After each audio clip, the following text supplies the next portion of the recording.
성경 말씀 구약 성경입니다. 요엘 2장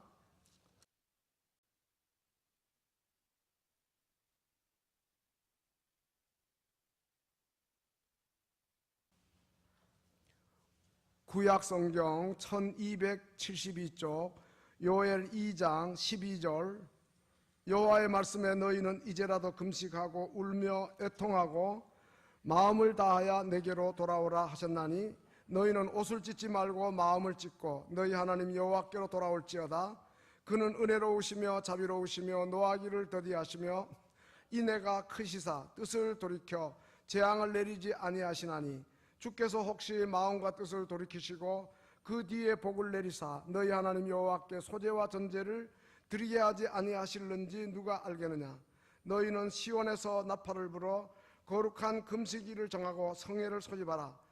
백성을 모아 그 모임을 거룩하게 하고 장로들을 모으며 어린아이와 젖먹는 자를 모으며 신랑을 그 방에서 나오게 하며 신부도 그 신방에서 나오게 하고 여호와를 섬기는 제사장들은 낭실과 제단 사이에서 울며 이르기를 여호와여 주의 백성을 불쌍히 여기소서. 주의 기업을 욕되게 하여 나라들로 그들을 관할하지 못하게 하옵소서. 어찌하여 이방인으로 그들의 하나님이 어디 있느냐 말하게 하시겠나이까 할지어다. 아멘. 시온 찬양대의 찬양으로 하나님께 영광을 돌리겠습니다.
아멘. 오늘은 전국교회가 함께 지키는 종료주일입니다. 우리 예수님께서 십자가를 지시기 위해 예루살렘으로 입성하신 날인데, 그때 한호하는 군중들이 손에 종려가지를 들고 예수님을 환영하였다 해서 종료주일이라고 부릅니다.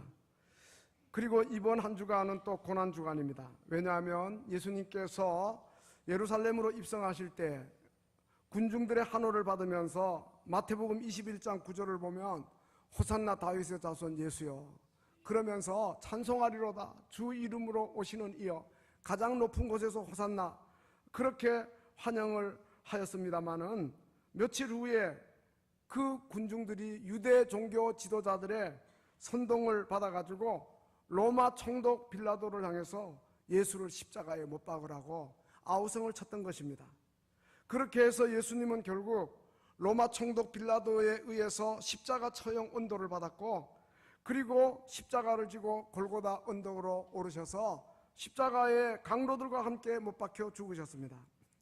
그 일이 있은 후에 예수님은 아리마대 요셉에 의해서 무덤에 장사되었지만 3일 만에 부활하셨고, 그리고 하늘로 승천하셔서 하나님 보좌 우편에 오르셨고, 또 약속하신 대로 오순절에 성령을 보내주심으로 교회가 탄생하게 되었던 것입니다. 그때 예루살렘에 처음 교회가 세워질 때에 예수님의 수제자 사도 베드로는 회중들을 향해서 이스라엘 백성들아, 그러면서 사도행전 2장 36절을 보면 너희가 십자가에 못 박은 이 예수를 하나님이 주와 그리스도가 되게 하셨다, 그렇게 이야기하고, 또 사도행전 2장 24절에 보면 하나님께서 그를 사망의 고통에서 풀어서 살리셨다, 그가 사망에 매여 있을 수 없다, 이렇게 이제 외쳤던 것입니다. 그러면서 베드로는 사도행전 2장 38절 39절을 보면 너희가 회개하여 각각 예수 그리스도의 이름으로 세례를 받고 죄사함을 받으라, 그리하면 성령의 선물을 받으리라, 그렇게 이야기합니다.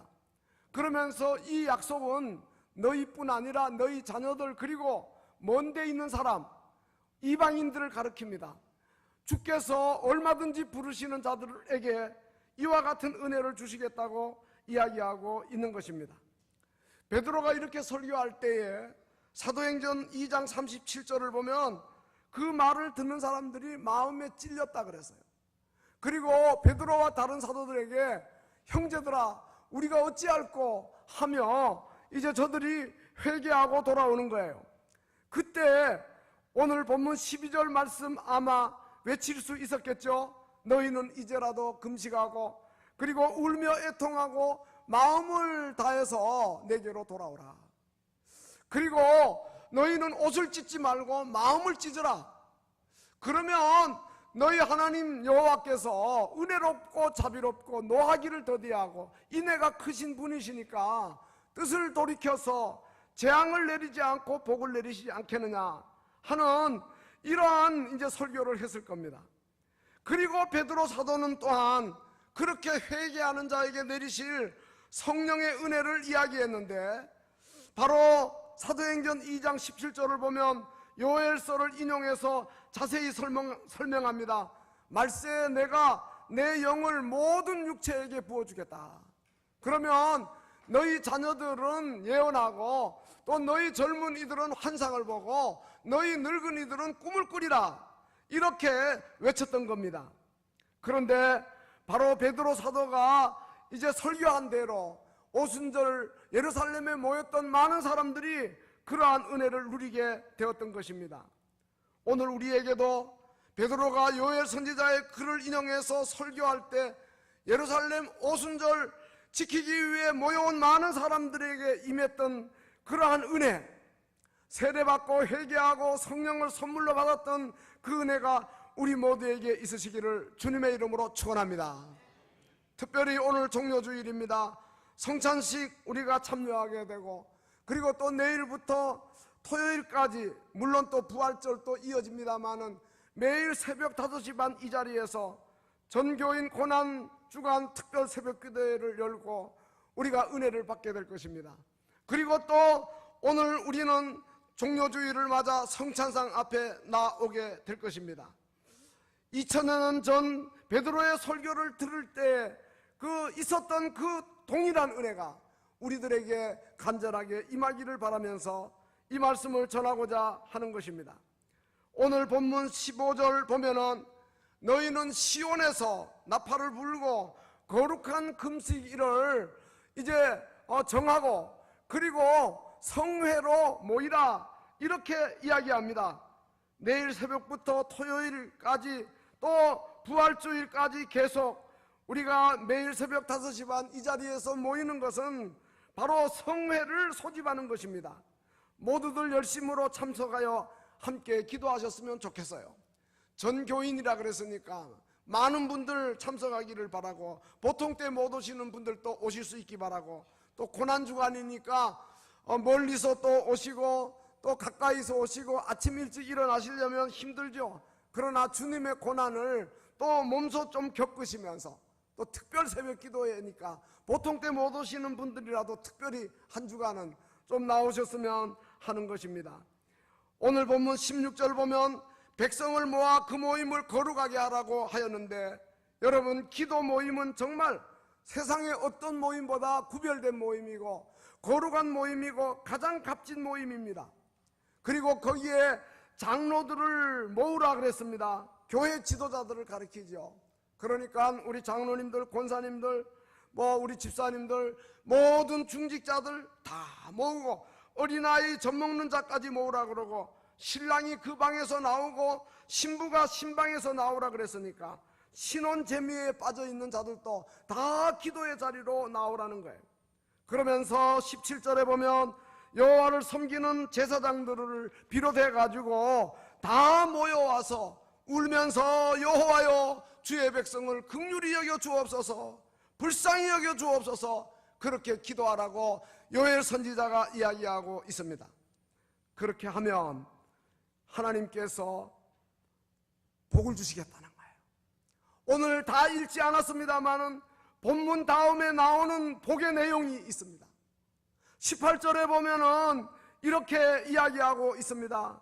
그때 여호와께서 자기 땅을 극진히 사랑하시고 그의 백성을 불쌍히 여기실 것이다, 그렇게 이야기합니다. 그러면서 재앙 대신 복을 내리리라 그랬는데 19절에 보면 내가 너희에게 곡식과 새 포도주와 기름을 주리니 너희가 이로 말미암아 흡족하리라, 그렇게 이야기했고, 23절 24절에도 보면 그가 너희를 위해서 비를 내리는데 이런 비를 너희에게 적당하게 내리겠다. 비가 적당하게 와야지. 비 오지 않는 가뭄도 큰일이지만 폭우가 쏟아지면 농작물이 망가진단 말이에요. 적당하게 내리겠다. 이른 비와 늦은 비가 예전과 같을 것이라. 그래서 마당에는 밀이 가득하고 그리고 독에는 새 포도주와 기름이 넘쳐나고 이렇게 할 것을 이야기하고, 26절에서도 너희가 먹되 풍족히 먹도록 해주시겠다. 이 말씀은 하나님께로 돌아오는 자에게 물질의 복을 주시겠다고 하는 이러한 의미의 말씀이에요. 그 다음에는 또 20절에는 보면 두 번째로 내가 북편 군대를 너희에게서 멀리 떠나가게 하고 메마르고 적막한 땅으로 쫓아내겠다, 이렇게 이야기합니다.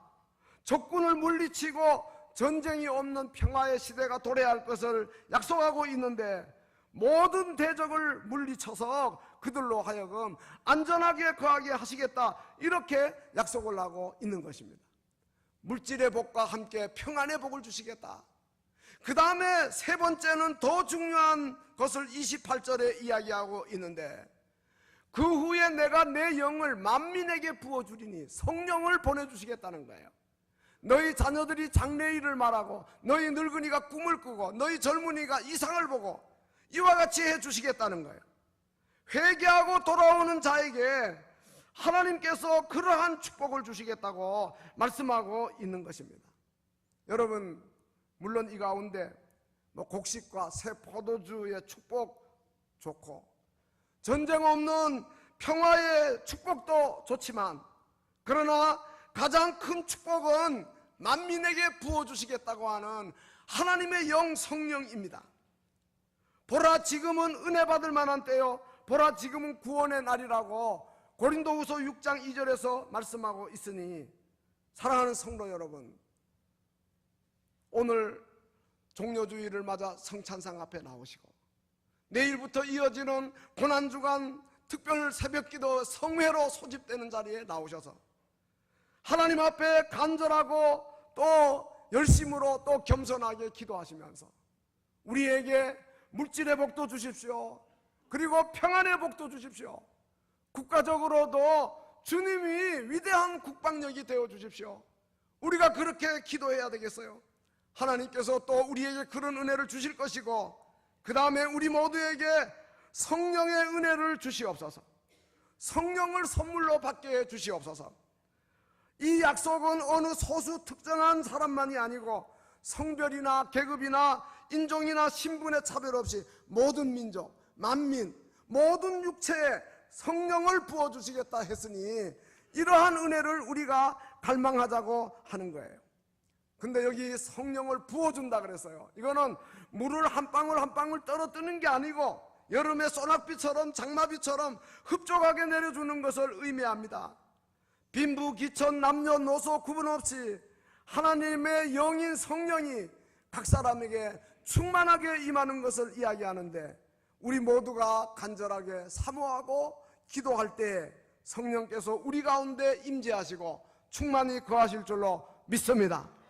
그래서 계속 매일마다 순간마다 우리는 성령님 오시옵소서, 나에게 충만히 거하시옵소서 그렇게 기도하시고 성령의 임재 속에 살게 하시고 성령의 전적 다스림을 받게 하시고, 갈라디아서 5장 24, 25절 말씀처럼 육체와 함께 정욕과 탐심을 십자가에 못 박고 이제는 내가 성령으로 살고 성령으로 행하겠다고 하는 이러한 다짐과 각오가 있었으면 하는 것입니다.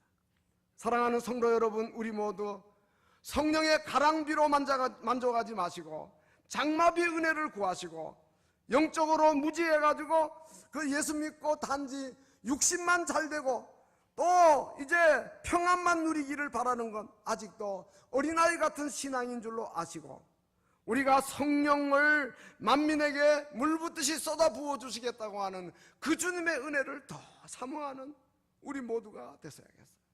그래서 성령이 계시네, 좁은 길을 걸으면서도 성령이 함께 계셔서 밤낮 기뻐합니다, 주의 영이 나와 함께 하십니다, 이렇게 찬송할 수 있는 복된 성도들이 다 되시기를 주님의 이름으로 축원합니다. 요엘서 3장 28절에서는 내 영을 만민에게 부어주리니 그 후에 그렇게 이야기하는데, 베드로는 사도행전에서 설교할 때 말세에 내가 내 영을 모든 육체에게 부어주겠다 그렇게 이야기합니다. 똑같은 말씀인데 베드로는 말세라 그랬고 요엘은 그 후에 그랬어요. 무슨 뜻입니까? 말세는 오늘 우리가 살고 있는 이 시대입니다.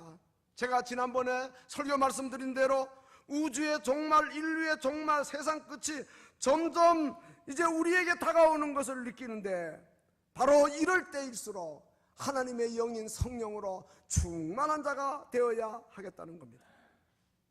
영적으로 무지한 사람들은 성령의 은혜가 큰 축복인 줄 모르고 육신의 복만, 물질의 복만, 안전의 복만 구하지만, 우리는 좀 어른스럽게 더 큰 축복, 신령한 복, 성령의 충만을 구하는 자들이 되셔야겠어요. 신구약 성경을 보면 믿음의 사람들은 공통적인 게 다 성령으로 충만했어요. 요셉도 그렇고 다윗도 그렇고 다니엘도 그랬습니다.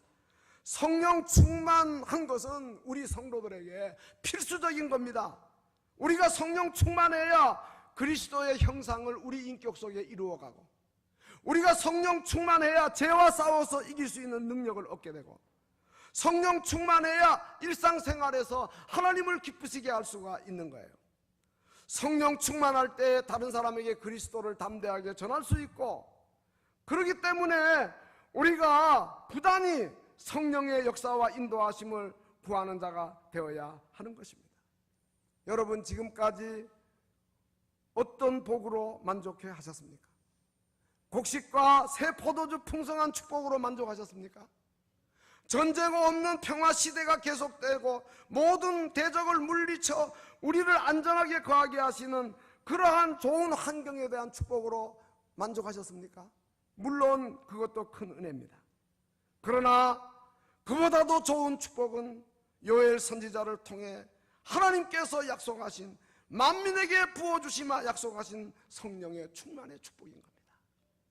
모든 것을 가지고 있어도 성령이 충만하지 않으면, 성령이 임재하시지 않으면 우리 속에 있는 죄의 근성이 있어가지고 우리는 죄악으로 달려가고 우리는 사탄의 종로로 갈 수밖에 없는 거예요. 중요한 것은 요엘 선지자가 이렇게 성령을 강조하고 베드로가 또 오순절에 성령을 강조한 이 사실을 우리 마음에 꼭 새길 수 있으시기를 바라고, 그런데 요엘 선지자가 이 성령의 이러한 충만을 강조하면서 또 강조하는 게 하나 있어요. 그것은 뭐냐면 회개를 촉구하고 있다는 사실입니다. 유다 백성들에게 스스로 각성하고 회개하고 삶의 방향을 바꾸어서 하나님에게로 돌아오라 이렇게 외치고 있는 것입니다. 요엘서 1장 5절에서는 무릇 취하는 자들아 너희가 깨어 울지어다 그랬습니다. 포도주를 마시는 자들아 너희는 울지어다 그랬습니다. 곡할지어다 또 그렇게 이야기합니다. 또 1장 13절에서는 제사장들아 너희는 굵은 배로 동이고 슬피 울라 그랬습니다.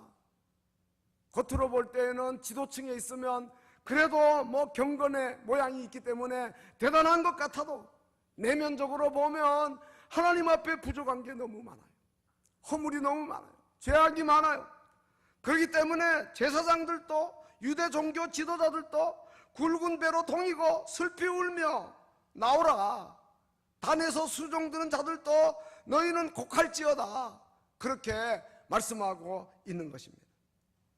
또 요엘서 2장에 와서도 1절에 시온에서 나팔을 불라.